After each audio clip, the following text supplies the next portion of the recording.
جی السلام علیکم ورحمۃ اللہ وبرکاتہ جی ڈاکٹر صاحب نے جیسے بتایا جی کہ ہم نے سٹارٹ کیا تھا یہ سیریز سیرت النبی کی، اور ہم نے پہلے 10 سال مکی دور کے پہلے کیے، اور پھر ہم نے اس کے بعد مدنی دور ہم نے سٹارٹ کیا۔ اس سے پہلے ڈاکٹر صاحب نے پہلے 5 سال مدنی دور کے کیے تھے، اور اس کے بعد جو باقی کا حصہ ہے جو ہے وہ میں کور کر رہا ہوں۔ اور آج انشاءاللہ ہم 9 ہجری اور 10 ہجری اور 11 ہجری، یہ تین جو آخری 3 سال ہجرت کے ہیں، وہ انشاءاللہ جب کور کریں گے، اور ہمارا یہ سیریز اس طرح آج کنکلوڈ بھی ہو جائے گا۔ اور جیسے میں نے بتایا کہ اسائنڈ جو تھے ایئرز ہجری کے جو مجھے اسائن ہوئے تھے، اور ڈاکٹر صاحب نے جو اس سے پہلے کور کر چکے تھے، 6th 7th اور 8th میں کور کر چکا ہوں، اور 9th 10th اور 11th آج ہم نے انشاءاللہ کرنا ہے۔ اس میں جو آج ہم نے اس سے پہلے جو ہم نے کیے تھے، صلح حدیبیہ، غزوہ خیبر لاسٹ ٹائم کیا تھا، خیبر اور فتح مکہ۔ اس میں آج ہمارا ہے غزوہ تبوک اور حجۃ الوداع، اور پھر آخر ایام۔ اور غزوہ تبوک کے ساتھ پھر کچھ اور بھی ہے، جیسے 9 ہجری میں ایک حج بھی ہوا تھا، وہ بھی انشاءاللہ میں کور کروں گا۔ پھر اس کو 9 ہجری کو وفود کا سال کہتے ہیں، کہ اس میں بہت زیادہ وفود آئے جو آگے انہوں نے پھر اسلام میں کنورٹ کیا۔ بسم اللہ الحمد للہ والصلاة والسلام علی رسول اللہ، رب اشرح لی صدری ویسر لی امری واحلل عقدۃ من لسانی یفقہوا قولی۔ اے میرے رب، میرا سینہ کھول دے، میرا کام میرے لیے آسان کر دے، میری زبان کی گرہ سلجھا دے تاکہ لوگ میری بات سمجھ سکیں۔ سبحانک لا علم لنا الا ما علمتنا انک انت العلیم الحکیم۔ نق سے پاک تو آپ ہی کی ذات ہے، ہم تو بس اتنا ہی علم رکھتے ہیں جتنا آپ نے ہم کو دے دیا۔ حقیقت میں سب کچھ جانے اور سمجھنے والے آپ کے سوا کوئی نہیں۔ اللہ سبحانہ تعالیٰ سورہ احزاب میں فرماتے ہیں، ان اللہ و ملائکتہ یصلون علی النبی یا ایھا الذین آمنوا صلوا علیہ وسلموا تسلیما۔ اللہ اور اس کے ملائکہ نبی صلی اللہ علیہ وسلم پر درود بھیجتے ہیں۔ اے ایمان والو، تم بھی اللہ اس کے نبی پر، تم بھی نبی صلی اللہ علیہ وسلم پر درود و سلام بھیجو۔ اور یہ مل کر ہم درود پڑھ لیتے ہیں، اللہم صلی علی محمد وعلی آل محمد کما صلیت علی ابراہیم وعلی آل ابراہیم۔ ایک 9 ہجری میں بھی حج ہوا تھا، حجۃ الوداع سے پہلے۔ تو یہ 9 ہجری میں حج کیوں ہوا؟ بولے 8 ہجری میں تو مکہ فتح ہو گیا تھا، اور وہ بھی شوال میں ہوا، اور اس کے بعد پھر بھی حج کا موسم اس کے بعد آیا، لیکن نبی صلی اللہ علیہ وسلم تو اس حج میں نہیں گئے۔ اور اس کے بعد کیونکہ حنین اور طائف کے وہاں پر ابھی تھے، جو تھے نا بنی ثقیف، اور یہ بڑے پاورفل دشمن وہاں پر آلریڈی موجود تھے۔ فضالہ نے طواف کے دوران نبی صلی اللہ علیہ وسلم پر ایک اٹیمپٹ بھی کیا۔ تو 8 ہجری میں مکہ کے کچھ مسلمانوں نے مکہ کو جو کیونکہ مکہ میں فتح مکہ کے بعد وہاں پر مسلمانوں کا گورنر جو تھا عطاب بن اسد کو وہاں پر کیا تھا، اور جو لوکل مسلمانوں تھے انہوں نے 8 ہجری میں بھی حج کیا۔ لیکن یہ جو تھا، یہ پھر 9 ہجری میں نبی صلی اللہ علیہ وسلم نے حضرت عمر کو بھیجا۔ تو یہ دوسرا سوال یہ ہے کہ 9 ہجری میں صلی اللہ علیہ وسلم خود کیوں نہیں گئے جبکہ مکہ فتح ہو چکا ہے؟ تو اس کی وجہ یہ ہے کہ ابھی تک مکہ میں کچھ مشرک اور کچھ برہنہ لوگ حج کرتے تھے، یعنی کہ ابھی تک مشرکوں کو وہاں سے بالکل ایوکٹ نہیں کیا گیا تھا، وہ ابھی آگے اپنا حج کرتے تھے، اور وہ اپنی مشرکانہ جو ان کی پریکٹسز وہ بھی کرتے تھے۔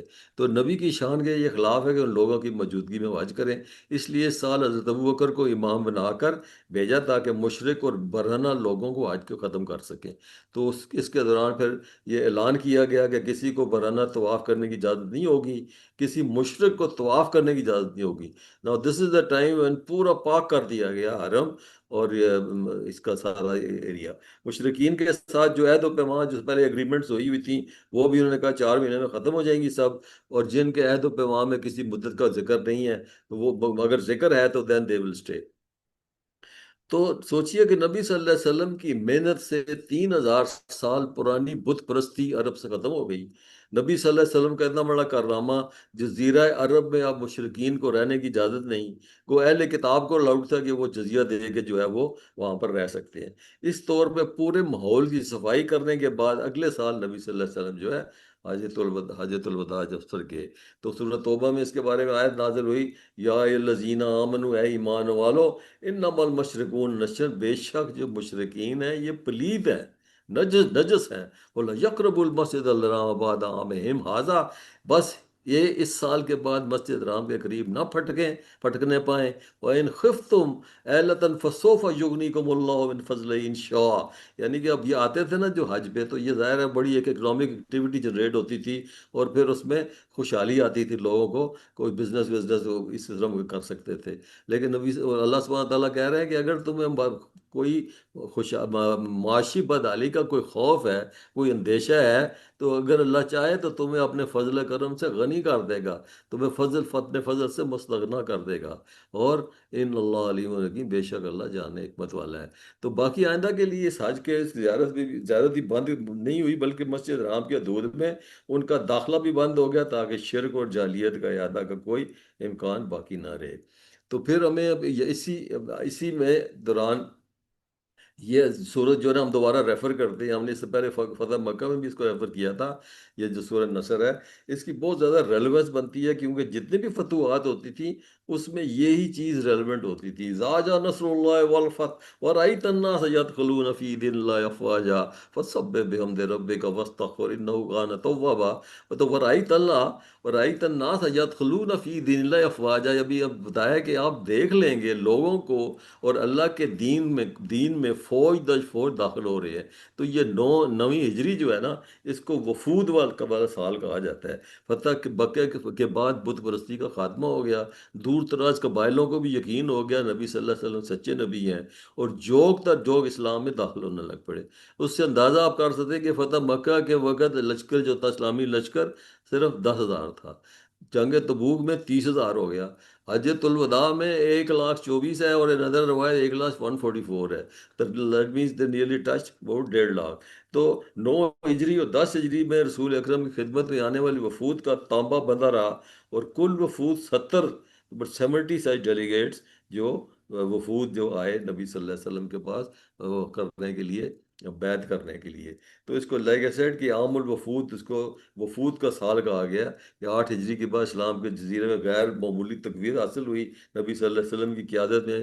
ریاست مدینہ ایک مضبوط مرکز بن چکی تھی، مشرقین عرب کی بڑی مزاح تقریباً ختم ہو گئی.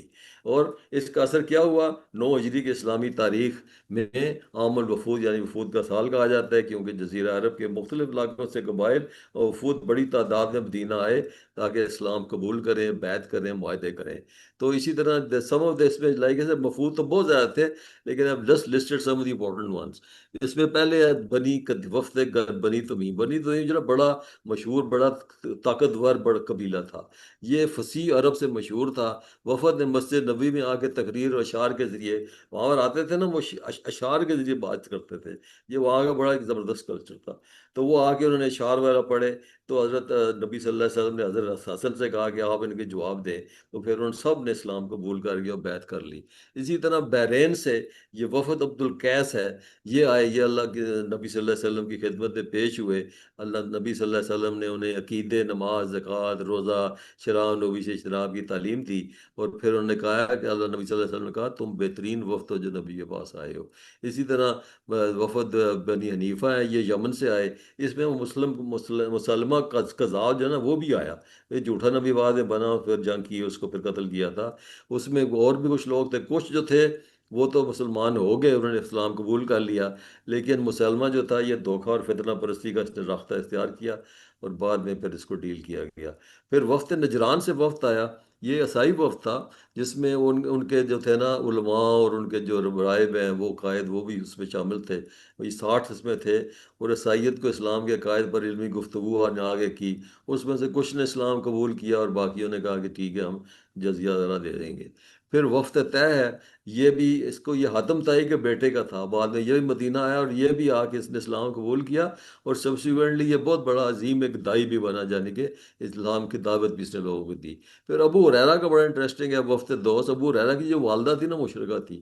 تو نبی صلی اللہ علیہ وسلم کے پاس آئے ابو ہریرہ نے کہا کہ یا اللہ، نبی صلی اللہ علیہ وسلم میرے ماں کے بارے میں دعا کریں کہ وہ اسلام پر کنورٹ ہو جائے. نبی صلی اللہ علیہ وسلم میں دعا کرتا ہوں. تو مومنٹ ہی سیڈ میں دعا کرتا ہوں تو حضرت ابو ہریرہ نے شوٹ مارا، دوڑ لگا دی گھر کی طرف. لوگوں نے کدھر جا رہے ہیں؟ تو انہوں نے کہا میں دیکھنا چاہتا ہوں کہ میں اپنی والدہ کے پاس پہلے پہنچتا ہوں، یہ نبی صلی اللہ علیہ وسلم کی دعا پہلے پہنچتی ہے.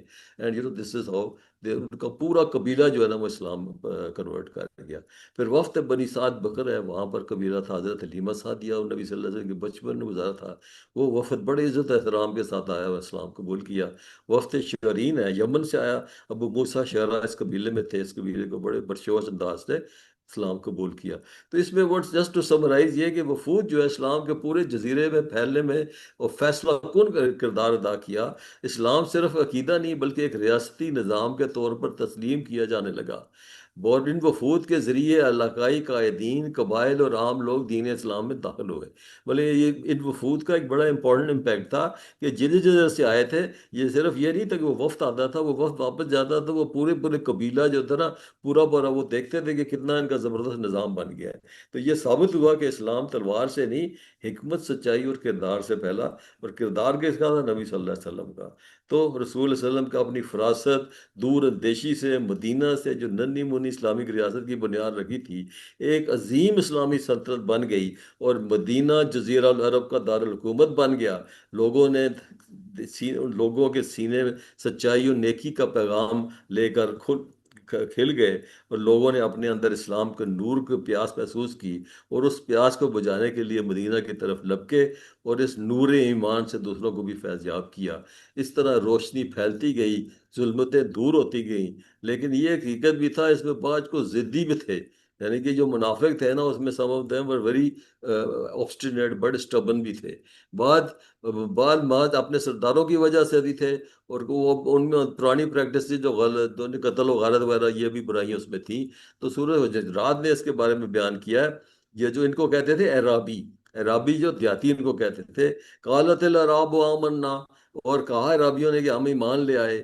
کل کہہ دو، لم تو منو کہ تم ایمان نہیں لائے، ولیکن قولوا اسلمنا ولما يدخل الايمان في قلوبكم، کہ یوں کہو کہ تم ایمان نہیں لائے ہو تو تم مطیع ہو گئے ہو، اپنے ایمان تمہارے دلوں کے اندر ابھی داخل نہیں ہوا۔ اگر تم اللہ اور اس کے رسول کی اطاعت کرو گے، اور اللہ تمہارے اعمال میں ذرا بھی کمی نہیں کرے گا، اور اللہ یقیناً غفور الرحیم ہے، بہت درگزر کرنے والا ہے۔ اور ابھی اس کی میں آگے مزید تفہیم میں ڈیٹیل ملتی ہے، اور اس سے مراد تمام بدوی نہیں تھے، لیکن یہاں ذکر چند خاص بدوی گروہوں کا ہے، جو اسلام میں بڑھتی ہوئی طاقت دیکھ کر محض اس خیال سے مسلمان ہو گئے کہ مسلمانوں کی ضرب سے محفوظ رہیں گے، اور اسلامی جو فتوحات ہو رہی ہیں اس سے ہم کو فائدہ اٹھا لیں گے۔ یہ لوگ حقیقت میں سچے دل سے ایمان نہ لائے، محض زبانی اقرار ایمان کر کے انہوں نے مثلاً اپنے کو مسلمانوں میں پار کر لیا، اور ان کی باطنی حالت کا راز اس وقت فاش ہو جاتا تھا جب نبی صلی اللہ علیہ وسلم سے پاس آ کر طرح طرح کے مطالبے کرتے تھے، جب اپنے حق میں اس طرح جتاتے تھے کہ گویا انہوں نے اسلام قبول کر کے بہت بڑا احسان کر لیا ہے۔ اب یہ سورہ حجرات میں نا ان کی بڑی زیادہ تفصیل ملتی ہے۔ یہ تھوڑے بدتمیز ٹائپ بھی تھے، مطلب دیہاتی تھے، آگے نبی صلی اللہ علیہ وسلم کو بڑی بے ادبی سے بھی کلام کرتے تھے، انبار سے آوازیں دیتے تھے، پھر ان کے بارے میں آیات ہیں اور اس کے اوپر۔ تو ابھی یہ سورۃ توبہ میں یہ تین آیات ہیں، 96، 97، 98، 99، ان کے جو ہے نا اعرابیوں کے بارے میں ہے۔ الاعراب اشد کفرا و نفاقا، بدو جو تھے یہ کفر و نفاق میں بہت زیادہ سخت تھے، اور زیادہ لائق ہے اس کے بعد اللہ اپنے رسول پر جو کچھ اتارا ہے اس کی حدود سے بے خبر رہیں، اور اللہ تعالیٰ سب کو جاننے والا ہے، دانا ہے۔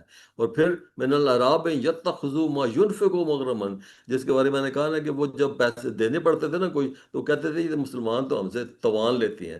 ان اعراب میں سے کچھ ایسے ہیں جو سمجھتے ہیں کہ جو رائے خدا میں خرچ کرتے ہیں وہ توان ہے، اور وہ تمہارے لیے گردشوں کے متمنی ہیں، حقیقت میں انہی پر ان کے وہ جو ہے وہ اسی وہ گردش رہتی ہے۔ اللہ سننے والا اور جاننے والا ہے۔ لیکن دیر ور سم، وہ من العراب، عربوں میں سے، میں یومن باللہ ہے جو اللہ پر ایمان رکھتے تھے، یوم الآخر، اور آخر پر ایمان رکھتے تھے۔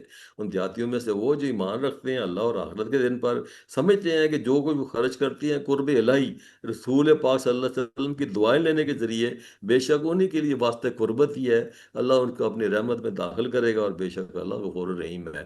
تو یہ تفہیم میں اس کو فردر ایکسپلین کرتا ہے کہ ایک آیت کریمہ فرمایا کہ اعراب سارے یکساں نہیں ہیں، ان کی اکثریت اگرچہ ویسی تھی جیسے سابقہ آیات میں ذکر ہوا ہے، لیکن ان میں ایسے لوگ بھی تھے جو دوسرے اعراب کے برعکس اللہ اور آخرت کے دین پر ایمان رکھتے تھے، انہیں جب موقع ملتا تھا اللہ کی راہ میں خرچ بھی کرتے تھے، اسے توان سمجھنے کے بجائے اللہ کی قرب، رسول اللہ صلی اللہ علیہ وسلم کی دعائیں لینے کا ذریعہ سمجھتے تھے۔ تو ابھی اس میں وی کمپلیٹڈ نیئرلی 1 hour، تو we'll take a short break and then I will continue with the rest of اس کے بعد حجۃ اللہ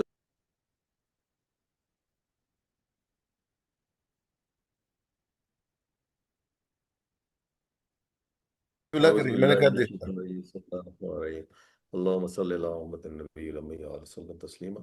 تو ابھی جی I will continue where we left. تو ابھی ہم 9 ہجری ہم نے کمپلیٹ کیا، 10 ہجری میں حجۃ الوداع جو ہے دس از دی میجر ایونٹ۔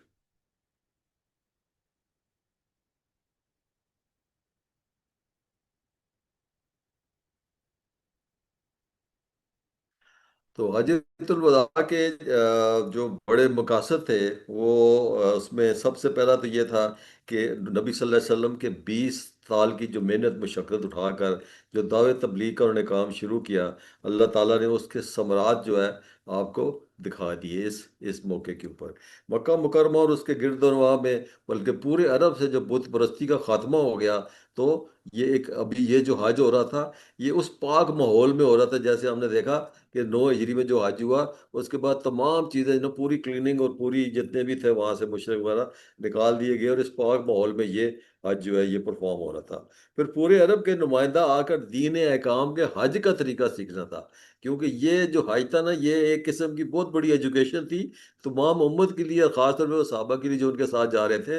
اور اس کی جتنی بھی ایک چیز جو ہے وہ ہم کاپی کرتے ہیں، اسی کو ہم ریپیٹ کرتے ہیں، وہ ایک حدیث کا حصہ بن گیا ہے کہ حج جو ہے کس طریقے سے پرفارم کیا۔ نبی صلی اللہ علیہ وسلم نے خود بھی کہا کہ مجھ سے سیکھ لو کہ میں حج کیسے کرنا ہے، اپنی پوری امت سے یہ شہادت لی۔ پھر دس واز آلسو مومنٹ جس میں شہادت لی وہ پوری امت سے کہ نبی صلی اللہ علیہ وسلم نے کہ آپ نے اللہ کی امانت پہنچا دی، امت کی خیر خواہی کا حق ادا کر دیا۔ تو یہ 4 بڑے مقاصد تھے۔ آپ نے اپنے حج کے ارادے کا اعلان کئی ماہ پہلے کر دیا، لوگ تیاری کر سکیں، تاکہ اس مقصد کے لیے لوگ جوک تر جوک مدینہ آنے شروع ہو گئے۔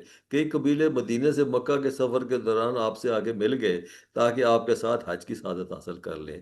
آپ کا یہ سفر 26 ذی القعدہ 10 ہجری بروز ہفتہ شروع ہوا۔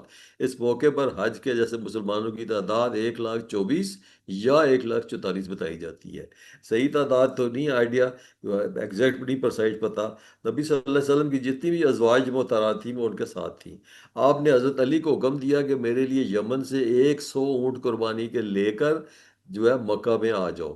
تو نبی صلی اللہ علیہ وسلم ظہر کے بعد مدینے سے کوچ فرمایا، مدینے کی طرف سے میقات یعنی کہ ذوالحلیفہ جو ہے عصر کی نماز قصر کر کے 2 رکعت ادا کی، اور اگلے روز ظہر کے بعد آپ نے احرام کے لیے غسل کیا، اپنے جسم مبارک پر خوشبو لگائی، پھر احرام کی دونوں کپڑے آپ نے پہن لیے، اور 2 رکعت زور کی نماز، 2 رکعت یعنی قصر جو تھی 2 رکعت زور کی نماز پڑھی، اور مسئلے پر حج اور عمرہ کی کٹھی نیت کی، اور پھر لبیک پڑھا، لبیک اللہم لبیک کی، اور لبیک کی صدا بلند کی، اور مکہ کے جو سفر وہاں سٹارٹ ہو گیا۔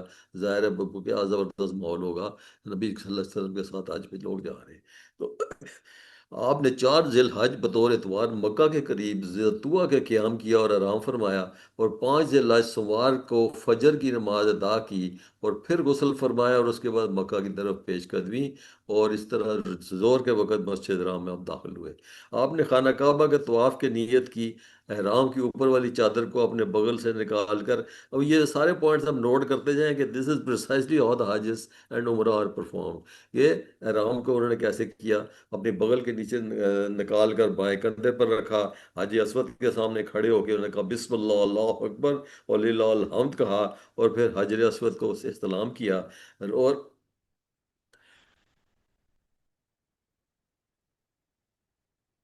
اور پھر پہلے 3 چکروں میں اکڑ کر، جس کو ہم کہتے ہیں نا رمل کرنا، اکڑ کر چلنا ہے ایسے، اور تھوڑا شارٹ سٹیپس میں تیز تیز چلنا، ہر چکر میں حجر اسود کو نے استقبال پر استلام کیا۔ تو آپ کے چاروں 7 چکروں میں حجر اسود کو ہاتھوں سے استلام کیا۔ تو آپ ختم ہونے کے بعد پھر انہوں نے دونوں شانوں کو دوبارہ ڈھانک لیا، اور ملتزم پر جا کر انہوں نے دعا کی۔ اس کے بعد مقام ابراہیم پر 2 رکعت نماز ادا کی۔ اس کے بعد زمزم پینا مستحب ہے، زمزم پیا۔ اس کے بعد حجر اسود کا استقبال کر کے استلام کیا، اور پھر صحیح کے لیے روانہ ہوئے. آپ نے صحیح کے لیے کوئی صفحہ پر آئے اور اس کی نیت کی، اور کوئی صفحہ پر آپ نے دعا کی، پھر صحیح صحیح کے ساتھ چکر شروع کیے. صفا اور مروہ کے درمیان وہ جو تھوڑی سی ڈپریشن والی جگہ ہے جہاں سے حضرت حاجہ علیہ السلام اپنے بیٹے کو دیکھنے کے لیے، وہ ظاہر ہے تو وہاں آج کل گرین لائٹس لگی ہوئی ہیں، وہاں سے تیزی سے چلے اوپر. ہر بار آپ نے مروہ پر جو ہے دعا کی. صحیح کی اختتام تر احرام نہیں کھولا، کیونکہ آپ نے عمرہ اور حج کی اکٹھی نیت کی تھی، یعنی کہ حج کران. تو حج کران میں جو ہے you continue with the same احرام.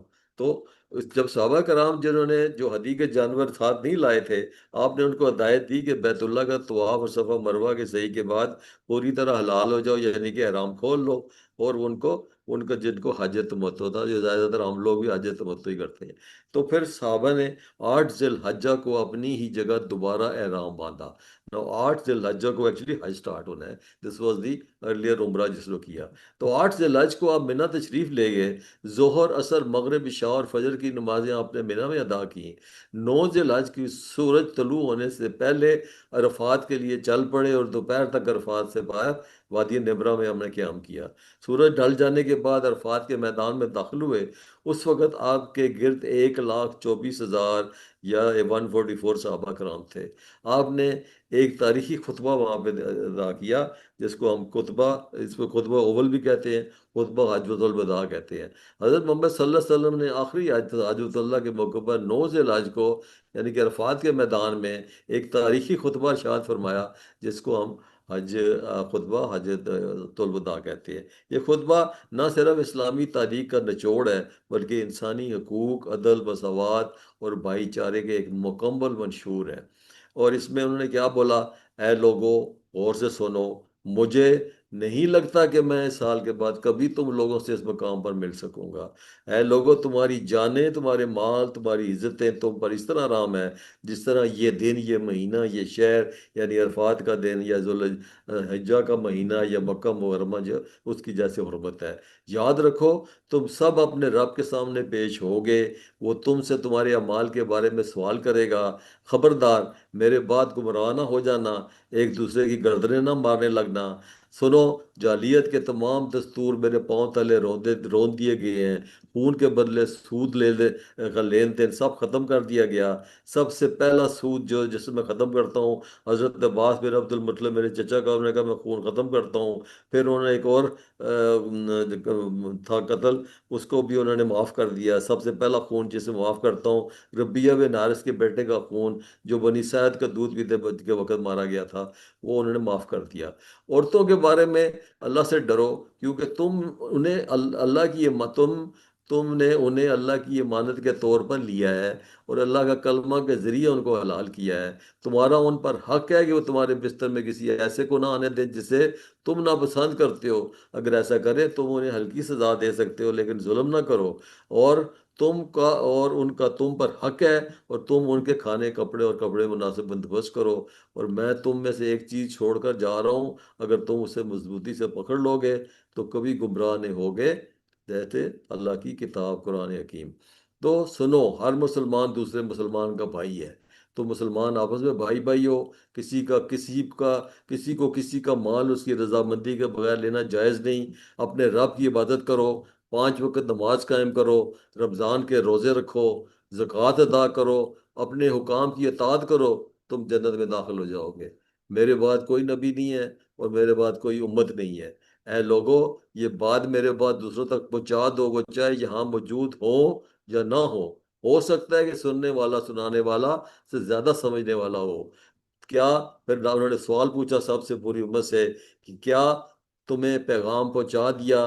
صحابہ کرام نے کہا جی ہاں، آپ نے پہنچا دیا. آپ صلی اللہ علیہ وسلم نے آسمان کی طرف انگلی اٹھا کر کہا، اللہم اشہد، اللہم اشہد، اللہم اشہد. اے اللہ گواہ ہے، اے اللہ گواہ ہے، اے اللہ گواہ ہے.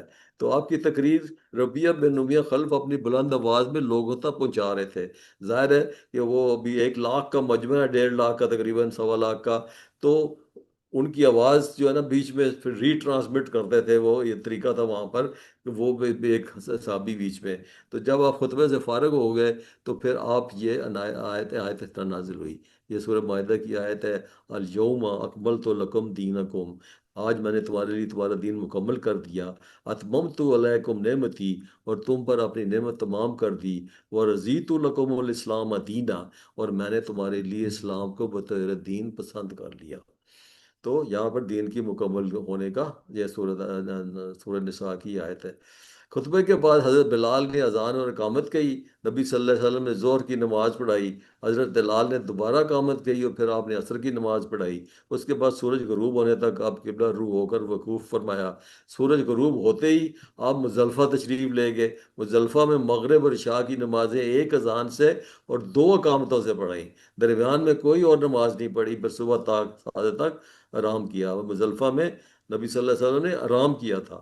تو صبح صادق ہوتے ہی اذان اور اقامت سے فجر کی نماز پڑھی، قبلہ رخ ہو کر دعا کی، سورج طلوع ہونے سے پہلے مینا کے لیے روانگی ہوگی۔ پھر وہ جاتے ہیں جمرات پر، جمرہ کبریٰ جس کو کہتے ہیں، بڑے شیطان کو پہنچے اور وہاں پر انہوں نے تکبیر پڑھ کے چھوٹی چھوٹی ککریاں ماری۔ پھر آپ قربان گاہ تشریف لے گئے اور انہوں نے حضرت علی سے 100 اونٹ جو ارینج کیے ہوئے تھے وہ وہاں پر جا کے انہوں نے 63 سے 63 اونٹ نبی صلی اللہ علیہ وسلم نے خود اپنے ہاتھ سے ذبح کیے۔ حضرت علی نے آپ کی طرف سے 37 اور کیے، میکنگ ٹوٹل 100۔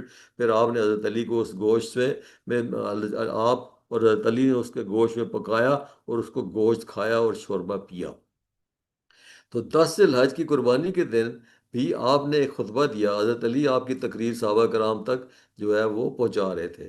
حضرت ابو بکر سے منقول ہے، نبی صلی اللہ علیہ وسلم اپنے اونٹ پر تشریف فرما تھے، ایک شخص نے ان کی مار پکڑ رکھی تھی، آپ نے لوگوں کو خطبہ دیا اور انہوں نے کہا تو سن لو، تمہارا خون، تمہارے مال، تمہاری عزتیں، تمہارے جسم ایک دوسرے پر اس طرح حرام ہے جس طرح کہ اس دن، اس مہینے، اس شہر کی حرمت کا خیال رکھتے ہو۔ یاد رکھو تم اپنے رب کریم سے ملو گے، تم سے تمہارے اعمال کے بارے میں سوال کیا جائے گا، لہٰذا میرے بعد کافر یا گمراہ نہ ہو جانا، ایک دوسرے کی گردنیں نہ کاٹنا۔ خبردار، تم میں سے ہر موجود شخص میری باتیں غیر موجود شخص تک پہنچائے، کبھی کبھی جیسے بات پہنچائی جائے وہ سننے والا سے زیادہ یاد رکھتا ہے اور سمجھدار ہوتا ہے۔ سنو، میں نے کیا تم تک دین پہنچا دیا؟ پھر دوبارہ نے پوچھا۔ تو اس کے بعد 11، 12 اور 13 ذی الحج کو منا ہی میں مقیم رہے اور چھوٹے چھوٹے اسی طرح خطبات دیتے رہے۔